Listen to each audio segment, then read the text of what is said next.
सबको फिर से एक बार जैसो गुड इवनिंग। आप सबों का फिर से ईश्वर के राज्य के सुसमाचार के इस वीडियो में बहुत बहुत स्वागत है। मैं आप सबों को और ईश्वर को धन्यवाद देती हूँ कि वो मेरा इन वीडियो के माध्यम से आपके जीवन में इस्तेमाल कर रहा है। मैं उम्मीद करती हूँ कि आप सब इन वीडियो के माध्यम से कहीं ना कहीं आशीषित हो रहे होंगे और ईश्वर के राज्य के सुसमाचार का महत्व जान रहे होंगे, समझ रहे होंगे कि एक्चुअली ईश्वर का राज्य का महत्व या उसका मेन उद्देश्य क्या है। मैं आप लोगों से रिक्वेस्ट करती हूँ कि इन वीडियो को बहुतायत में एक दूसरे के साथ शेयर कीजिए ताकि हम ईश्वर के वचन में गहराई से अध्ययन कर सके और सही मायने में क्रिश्चियनिटी क्या होती है, क्रिस्तीय जिंदगी कैसी होती है, इसे जान पाएँ। मैं फिर कहती हूँ दोस्तों, क्रिश्चियनिटी कोई धर्म नहीं। क्रिश्चियनिटी इज मीन्स धार्मिकता, ऑल अबाउट योर धार्मिकता। धर्म आपको रीति रिवाजों से, नियमों से, बंधनों से बांधता। जैसे मंगनी का नियम, शादी का नियम, बच्चा पैदा हुआ तो नामकरण का नियम, दान का नियम, चर्च जाने का नियम, ये धर्म है।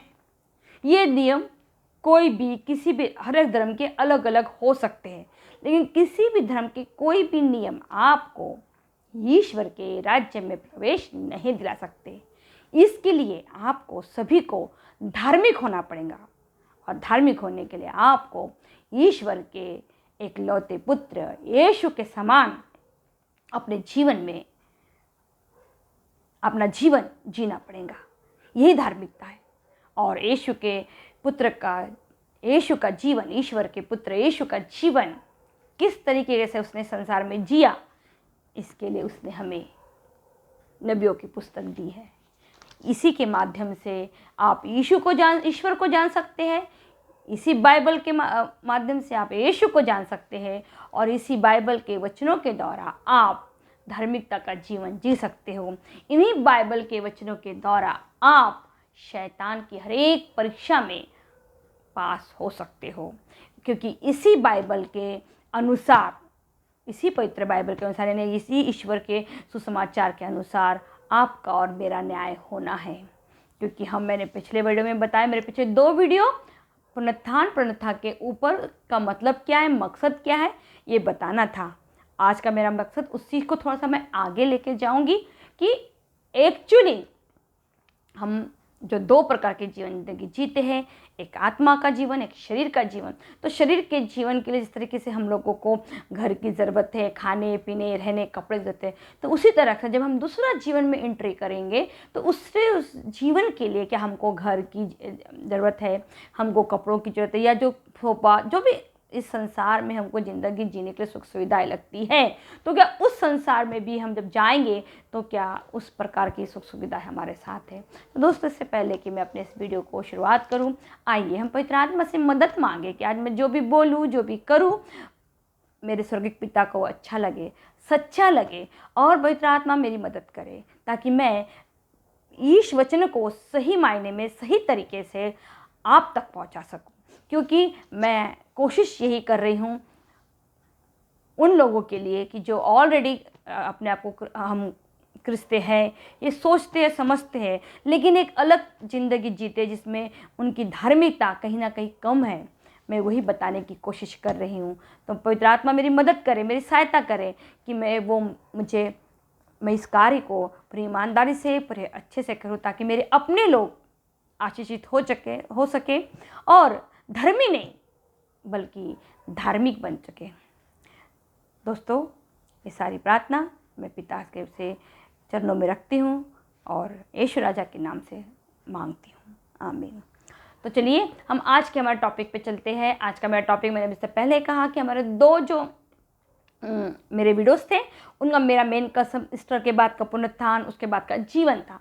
आज का भी मेरा वीडियो इन्हीं 2 सब्जेक्ट को जुड़ के तीसरा सब्जेक्ट है। देखिए, हमारे जो मेरा वीडियो है उसी में मतलब है ईश्वर के राज्य का सुसमाचार।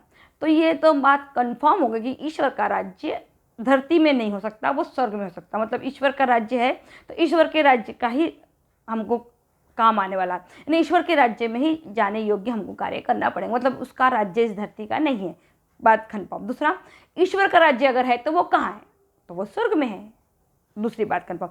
अब तीसरी, कैसे लोग वहाँ जाएंगे, और वहाँ जाएंगे तो वो रहेंगे कैसे, खाएंगे क्या, पिएंगे क्या, जीवन कैसा जिएंगे, ये महत्वपूर्ण बात। तो यदि आप गॉस्पल और पूरे तरीके से पढ़ चुके हो तो बहुत अच्छी बात है, पढ़ने वाले हो तो और भी अच्छी बात है। तो अगर आप अंत में प्रकाशना ग्रंथ पढ़ोगे तो आपको ईश्वर का राज्य कैसा होगा और उसमें कौन लोग प्रवेश करेंगे और उन लोग कैसा जीवन जिएंगे, ये बात आपको मालूम पड़ेंगी। दूसरी बात, ईश्वर जब यीशु पुनरुत्थान में से जी उठे, महिमा की देह में वो आए, और जब वो अपने शिष्यों को दिखाई दिए तो उन्होंने जैसा एक इंसान ज़िंदगी जीता है वैसा ही जीवन उन्होंने 40 दिन तक जिए।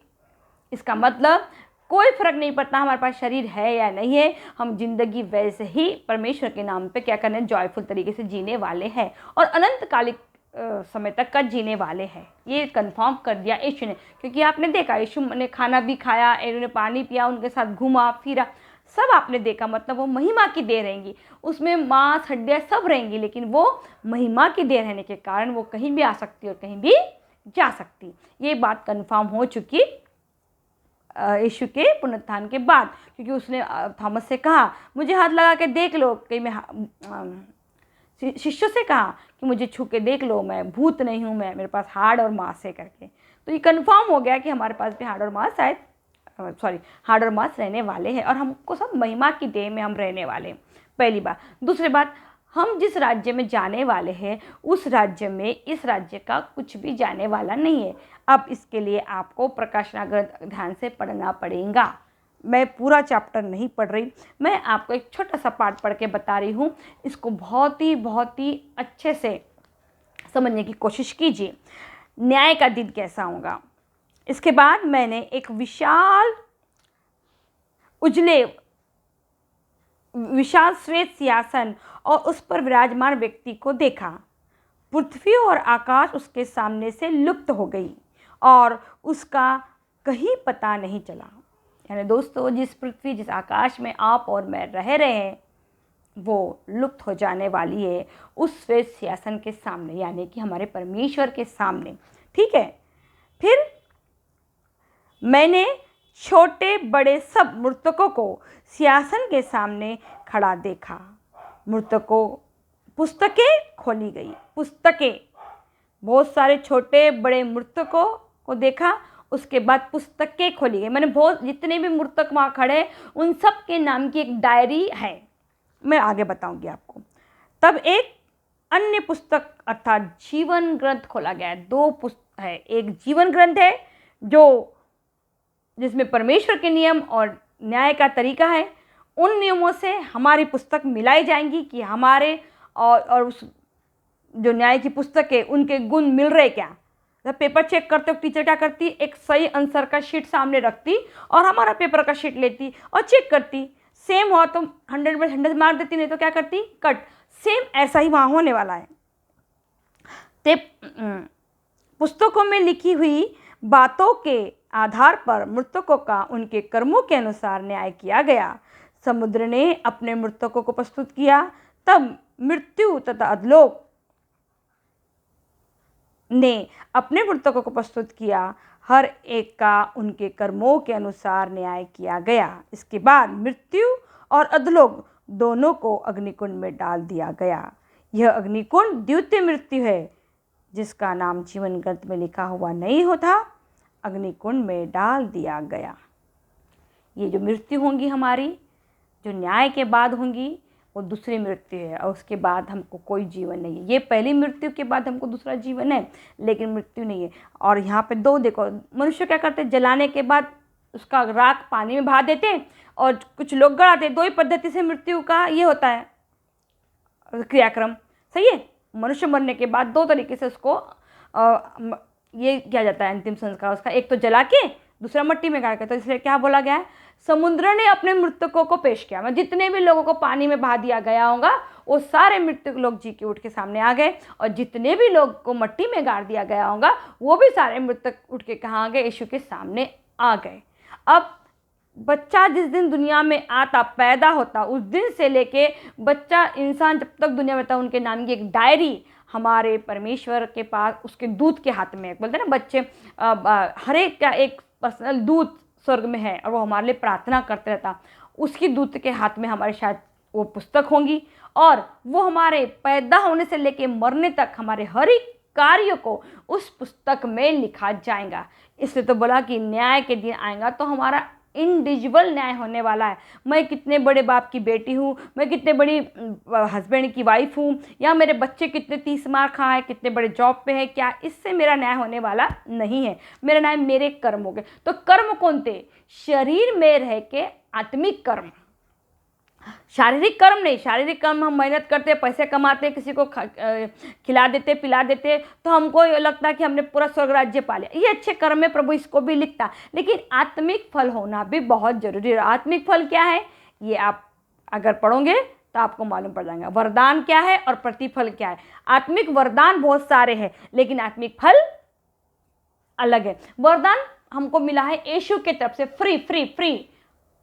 हमको पवित्र आत्मा का वरदान मिला है, हमारे को भूत निकालने का वरदान मिला है, हमको चंगाई का वरदान मिला है, हमारे को प्रचार करने का वरदान मिला है, हमारे को सात वरदान शायद है प्रभु के, और वो हमको फ्री में मिले हैं यीशु के नाम से। कोई व्यक्ति अगर शैतानों को धार धड़ निकाल रहा, उससे कपड़े छू के कोई चमत्कार होता है, तो उस व्यक्ति का उसमें कोई मैजिकल बड़ा बात नहीं है। उसको प्रभु ने वो वरदान से आशीर्वाद कर दिया। लेकिन वो व्यक्ति उस सभा में बहुत बड़े बड़े महान कार्य करने के बाद उसका पर्सनल लाइफ बहुत खराब है, पर्सनल कैरेक्टर बहुत खराब है, तो वचन कहता है कि मैं तुमको नहीं जानता। चरित्र, मैं फिर बोल रही हूँ, धार्मिकता का मतलब ही यीशु का चरित्र है। उसका चरित्र आपको और मुझे अपनाना होगा, आपके बच्चों को और मेरे बच्चों को अपनाना होगा, और बताना बहुत ज़रूरी है। करना नहीं करना ये आपके बच्चों पे डिपेंड है, आप पे डिपेंड है, मेरे बच्चों पे डिपेंड है, मेरे पे डिपेंड है, लेकिन बताना जरूरी है अगर आपके पास जानकारी पहुंची है तो ये बात ध्यान से रख लीजिए कि हम सबका न्याय होने वाला है, और न्याय होगा हमारी अपनी डायरी के हिसाब से। जो डायरी, क्योंकि यहाँ पुस्तक है और पुस्तक दोनों भी है, पुस्तक एक होंगी जिसमें सही आंसर लिखे हुए हैं, और पुस्तकें हम सब के नाम की अलग अलग एक पुस्तक की डायरी होंगी। उस डायरी से मैचअप किया जाएगा, और वहाँ मैचअप करने के लिए आप वहाँ दोष नहीं लगा सकते किसी पे। मैंने प्रभु ये पाप इसलिए किया था क्योंकि उसने भी किया था, मैं प्रभु इस रिश्ते में इसलिए पड़ी क्योंकि इतने लोग तो और पढ़े थे करके मैं भी इस रिश्ते में पड़ गई, या मैंने परम्परागत गलत तरीके से खा रही हूँ प्रभु, और इतने लोग तो खाते, मैं भी खा रही। आप जो भी गलत काम कर रहे हो अपनी ज़िंदगी में, उस गलत काम के लिए आप किसी को दूसरे को अगर दोष दे रहे हो, परिस्थिति को दोष दे रहे हो, तो ये यहाँ सब चल जाएगा, A to Z चल जाएगा, लेकिन परमेश्वर के राज्य में नहीं चलेगा। आपकी शारीरिक ज़िंदगी की वजह से आप इतने अपनी ज़रूरतों के लिए, आप आजकल इंसान अपने खान पान को लेके बहुत ज़्यादा, मैं क्या बोलती हूँ उसको,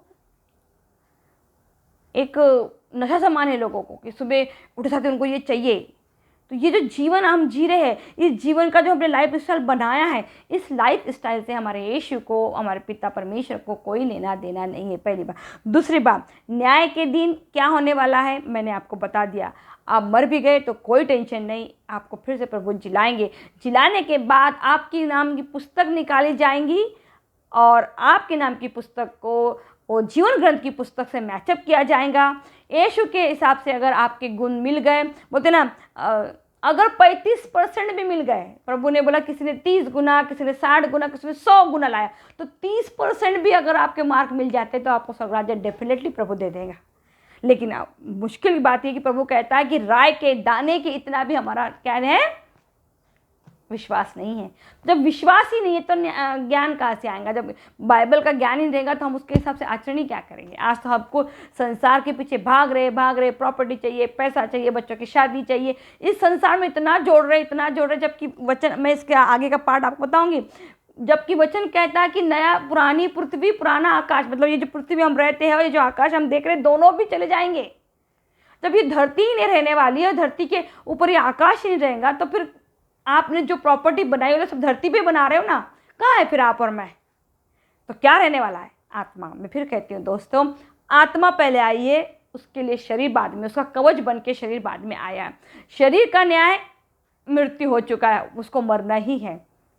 शायद हम में से कोई हो भाग्यशाली से प्रभु अभी भी सशरीर उठा कर जाए, लेकिन मरना सबको है जिसने पाप किया है। सही है। तो आपने देखे 12 प्रेरितों के प्रेरित सबके सब मर गए, तो हमें भी मरना है। मरना पहला मृत्यु है, इसके डरना नहीं है। लेकिन दूसरा मृत्यु ये जब पुस्तक और पुस्तक का मैचअप होगा, उस वक्त अगर प्रभु ने आपको अधोलोक में डाल दिया, उस वक्त आपको अग्नि के कुंड में डाल दिया, दूसरी मृत्यु, उसके बाद से आपका जीवन दूसरा कोई न्याय होने की कोई उम्मीद है ही नहीं। इसलिए जब तक आप जीवित हैं, इस आत्मा के जीवन को महत्वपूर्ण दीजिए और टेंशन मत लीजिए। जैसा प्रभु यीशु ने 40 दिन तक इस संसार में रहा, खाया पिया, घूमा और महिमा की देह में, वैसा ही जीवन आपको है। टेंशन मत लीजिए कि वहाँ शरीर नहीं रहेगा तो हम कैसे, ये फालतू की कल्पना मन में डालना बेकार है। शरीर के रहते जाते तो हम क्या कर रहे हैं? फैशनेबल कपड़े पहनना चाहते, सुंदर दिखना चाहते, बहुत कुछ खाना चाहते, घूमना चाहते, सबसे हटके दिखना चाहते, ही तो करते हैं। इससे ज़्यादा कुछ अलग है क्या शरीर की इच्छा, जिज्ञासा? और आजकल तो कुछ लोगों ने अपने शरीर को सोफे पे, पलंग पे या कहीं एक किनार कोंटे में, गाड़ी में सेट कर दिया। मोबाइल उनके हाथ में दे दो, अब चले जाइए चौक पर, बाहर निकल जाइए। लोग सुनसान जगहों पे मोबाइल लेके बैठे हुए हैं, उनका कुछ नहीं, 500-600 रुपये का रिचार्ज मार दो, एक आधी टाइम का खाना मिलेगा, तो ज़िंदगी ऐसी चल रही उनकी। ऐसे एक नहीं, आप सर्च कर लीजिए, देख लीजिए, सच्चाई है। तो दोस्तों, आत्मिक जीवन बहुत ही महत्वपूर्ण पार्ट है हम सब, स्पेशली वो लोगों के लिए जिन्होंने यीशु को ग्रहण किया है। हमने यीशु को ग्रहण इसीलिए ही किया है कि हम इस बात पे विश्वास करते हैं कि अनंतकालिक जीवन है। ईश्वर के राज्य में हम सब प्रवेश करना चाहते हैं। तो ईश्वर के राज्य में शरीर का कोई काम धंधा नहीं है। ईश्वर के राज्य में सिर्फ और सिर्फ अच्छी और सच्ची आत्माओं का समावेश है। वहाँ खर्रा खाने वाले, बीड़ी पीने, सिगरेट, दारू पीने वाले, और खर्रा खाने वाले तो शायद बिल्कुल नहीं जाने वाले, क्योंकि उन्होंने इतने दांत खराब कर दिए अपने वाले कि सामान्य इंसान भी उनसे बात नहीं कर पा रहा है। इतना उनकी परिस्थितियाँ खराब हो चुकी है। तो इतना खराब दांत का अनुभव लेके आप यीशु के सामने कैसे खड़े रहेंगे? मुंह से बास आएंगी आपकी आत्मा से भी, अब जब वहाँ जाओगे तो दोस्तों, इसको थोड़ा गहराई से, थोड़ा डीपली सोचिए कि मैं क्या खो रहा हूँ इस शरीर की लालसाओं के चक्कर में। मैं उस सोने के मुकुट को खो दे रहा हूँ, मैं यीशु के उस क्रूस पे जो उसे तकलीफ उठाई उसको मैं खो दे रहा हूँ, उसको मैं हल्के में ले रहा हूँ। स्वर्ग का राज्य मजाक में नहीं, सच्ची में बाबा। यही तो विश्वास करके हम क्रिश्चियन धर्म में स्वीकार किए ना। क्यों हमने बाकी सब धर्मों को छोड़ के, बाकी अन्य जातियों को त्याग के हमने यीशु को ग्रहण करने का मेन कारण क्या है? क्योंकि यीशु को ग्रहण करने का नाम है कि उसने कहा मैं स्वर्ग से आया हूँ, मतलब वो ईश्वर के राज्य में स्वर्ग से आया, और उसने बोला जहाँ मैं जा रहा हूँ तुमको भी वहीं ले जाऊँगा। यही तो विश्वास है, यही तो एक में की कड़ी है जो हम एक में का हाथ पकड़ के आगे आगे जाने वाले हैं। ईश्वर का राज्य शरीर का नहीं, आत्मा का है, और आत्मा के राज्य में शरीर का कोई लेना देना नहीं। इसलिए शरीर के रहते हुए ऐसा कोई गलती से, कोई इच्छा से, कोई जरूरत, ऐसा कोई इस संसार का कोई ऐसा अट्रैक्शन अपने अंदर मत लीजिए। खाने से लेके चाय पीने, जो भी आपका है जिसके लिए आप अग्रेसिव हो जाते हैं, अगर आपको नहीं मिला वो आपका पाप का कारण ना बन जाए कहीं। दोस्तों, बहुत ही सुंदर अद्भुत तरीके से परमेश्वर ने हमारे लिए स्वर्ग का राज्य बना के रखा हुआ है, और मैं इसको अगले हफ्ते में इसको मैं फिर कंटिन्यू करूँगी। आज मैं इसको इतना ही बता रही क्योंकि समझना बहुत ज़रूरी है कि किस तरीके से न्याय का दिन आने वाला है और किस तरीके से हमारा न्याय होने वाला है। क्योंकि प्रकाशन ग्रंथ हम पढ़ते तो है, उसको समझते नहीं है। फिर मैं बोलती हूँ 20 से लेके 22 इसमें आपको नई पृथ्वी, नया आकाश, और उसमें न्याय कैसा होगा, किस तरीके से हमको स्वर्ग राज्य में वहाँ का वो देश कैसा होगा, ये भी है। मैं अगले हफ्ते आपको बताऊंगी कि किस तरीके का राज्य प्रभु ने हमारे लिए बनाया है और किस तरह की योजनाएं उसकी हमारी और है। और बिल्कुल है, एक अद्भुत जीवन हमारा इंतजार कर रहा है, अनंतकालिक जीवन, जिसमें स्वयं ये पिता और पुत्र हमारे साथ रहने वाले हैं। लेकिन दोस्तों, वो इतने आसानी से नहीं मिलेगा, वो मिलेगा अपने शारीरिक इच्छाओं को मार के। जी हाँ दोस्तों, आपको अपनी हर एक शारीरिक इच्छा जो आपको परमेश्वर से दूर ले जा रही, गलत काम करने लगा रही, उसको आपको त्यागना पड़ेगा। आप बोलो या मैं? आपकी शारीरिक इच्छाएं यदि आपके आत्मिक जीवन पे भारी पड़ रही है तो आपको बहुत समय आ गया है अब कि हमको हमारी शारीरिक इच्छाओं को, ज़रूरतों को मार के आत्मिक जीवन की ओर आगे बढ़ना है। यही क्रिश्चियनिटी है, यही ईश्वर के राज्य के सुसमाचार का प्रचार का मेन उद्देश्य है। मेरे इन वीडियो का मेन उद्देश्य है कि मैं अपने लोगों को ये बता पाऊँ कि हमारी क्रिश्चियनिटी का मेन मकसद ही क्या है। ईश्वर के राज्य का सुसमाचार, उस शब्द में ही आंसर है कि ईश्वर का राज्य इस संसार का नहीं, स्वर्ग का है। और स्वर्ग में शरीर का कोई काम धंधा नहीं, वहाँ सब आत्मा जाएंगी। लेकिन वही आत्मा जाएंगी जैसे एक न्यूबॉर्न बच्चा पैदा होता है तो उसके अंदर जो आत्मा होती है बिल्कुल एक कोरे कागज के समान होती है, प्लेन होती है, उसमें एक भी गंदगी अक्षर नहीं होता। जो सिर्फ माँ के दूध का खुशबू बच्चा जानता, बाकी कुछ भी जानता नहीं। हमको लगता है वो माँ को पहचानता, बाप को पहचानता, लेकिन हकीकत में किसी को नहीं, वो सिर्फ ढूंढते सर्च करता। वो आत्मा जब मरेंगी, वो जो शरीर जब मरेगा तो वो जो आया था ना कोरा कागज, उस वैसा ही कोरा कागज अपने पिता के पास जाएगा, तभी न्याय होगा।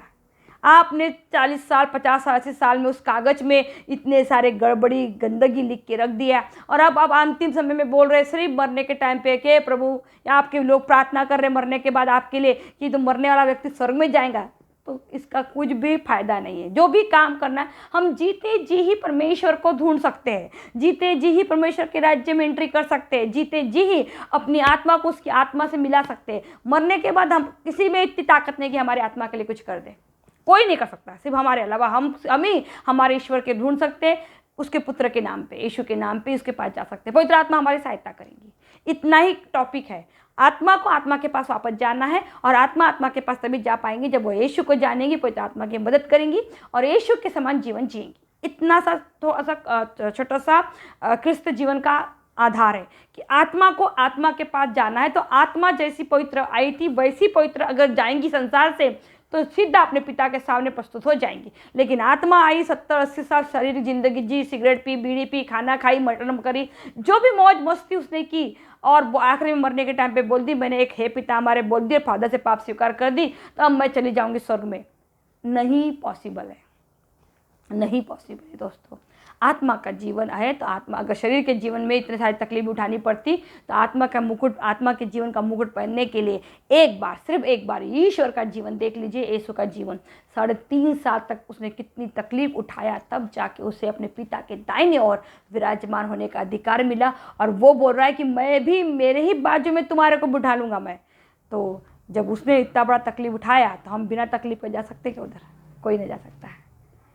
पिता दयालु, हमारे पापों की क्षमा हम सबको मिलेंगी, मिल चुकी, लेकिन वो भी ऐसी नहीं मिलेंगी। आपको अपने हर एक पापों को बोल के स्वीकार करना पड़ेगा। प्रभु मेरे सारे पाप क्षमा कर दे, इससे प्रभु अपने पाप नहीं क्षमा करेगा। यानी वो भी बोल रहे प्रभु तू ही मेरे पापों को सर्च कर और तू ही माफ़ कर दे। ऐसा नहीं होगा, आपको अपने हर एक पापों को अंगीकार करना, मुंह से स्वीकार करना पड़ेगा। जैसे होता है ना, आपका बच्चा कोई गलत काम करता है, आपको पता होता है वो गलत काम उसने किया है, लेकिन आपका चाहते हो कि एक बार आके आपका बच्चा क्या करे, स्वीकार करे।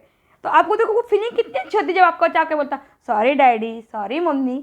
सेम पिता परमेश्वर भी, पिता ईश्वर भी, पुत्र यीशु भी चाहते हैं कि मेरे बच्चों का पाप मैं जानता हूँ, मैंने उनको क्षमा भी कर दिया है, लेकिन एक बार मेरे बच्चे क्या करें, अंगीकार करें, अपने होठों से बोले कि मैंने ये पाप किया है, तू मुझे क्षमा कर। अदरवाइज ये जो है ना, जब पाप स्वीकार का सिस्टम की सब पाप कर दे, प्रभु मैंने बहुत सारे पाप किया, अब तू सर्च कर, गूगल में डाल, सर्च कर, मेरे पापों को तू डिलीट करते जा। ये काम प्रभु से नहीं होगा। प्लीज़ दोस्तों थोड़ा सीरियस हो जाइए आत्मिक जीवन के बारे में। अभी ये समय है, ये पूरा जैसा जैसा बाइबल में लिखा है बिल्कुल वैसा ही वैसा हो रहा है। अगर आज भी मुक्तिदाता द्वार पे खड़े हुए, तैयार हो जाइए, दुल्हन तैयार होने का समय अभी कलीसिया को दुल्हन बन के तैयार होने का समय है। मुक्तिदाता उद्धारकर्ता कभी भी हमको लेने के लिए आएंगे। तो दोस्तों इसके आगे का पार्ट मैं अगले हफ्ते में आपको जरूर करूँगी, जरूर वीडियो देखिए। इसके पहले कि मैं प्रार्थना में जाऊँ, मैं रिक्वेस्ट करती हूँ कि वीडियो को बहुत में शेयर कीजिए, और जब भी आपको समय मिले इसे ज़रूर देखिए, मुझे कमेंट्स कीजिए, ताकि मैं इसमें, अगर आपको लगता है कि मुझे कुछ और भी बोलना बताना चाहिए, कुछ आप मुझसे कुछ जानना चाहते हैं तो वो भी मुझे बोलिए, ताकि मैं उस सब्जेक्ट पे भी अध्ययन करूँ और फिर मैं आपको बताऊँ। तो ज़रूर आप मुझे बताइए कमेंट्स करके। आइए हम छोटी सी प्रार्थना से इस वीडियो को समापन तक ले जाएंगे। हे मेरे स्वर्गीय पिता, मैं तुझे धन्यवाद देती हूँ आज के समय के लिए, आज के पल के लिए। प्रभु तूने बड़ी अद्भुत तरीके से न्याय के दिन को बना के रखा है। तूने कुछ भी चीज़ मनुष्य जाति से छुपा के नहीं रखा है प्रभु, सब कुछ उसके सामने रख दिया। जिसे भी तेरे साथ स्वर्ग के राज्य में प्रवेश करना है वो अपना जीवन खुद चुन ले, कि वो कहीं इस शारीरिक जीवन के आकर्षण के चक्कर में कहीं आत्मिक जीवन का वो अद्भुत खजाना ना खो दे प्रभु। प्रभु, आत्मा का जीवन होता है और वो बहुत अद्भुत तरीके से है। इसी बात का विश्वास हर एक वो क्रिस्तीय करता है जो यीशु के नाम पे विश्वास करता है। प्रभु, मैं अपने आप को, अपने पूरे परिवार को और जितने भी लोग मेरे ये वीडियो सुनते हैं प्रभु, उन सबों के लिए प्रार्थना करती हूँ कि वो अपने परिवार को आत्मिक जीवन की सच्चाई और उसकी गहराई के बारे में समझाएं और बताएं कि कितना अद्भुत योजना प्लानिंग तेरी है अपने बच्चों के लिए। प्रभु, मेरी प्रार्थना और विनतियों को तू सुन, तेरे पुत्र और मेरे मुक्तिदाता उद्धारकर्ता यीशु मसीह के नाम पे, आमीन।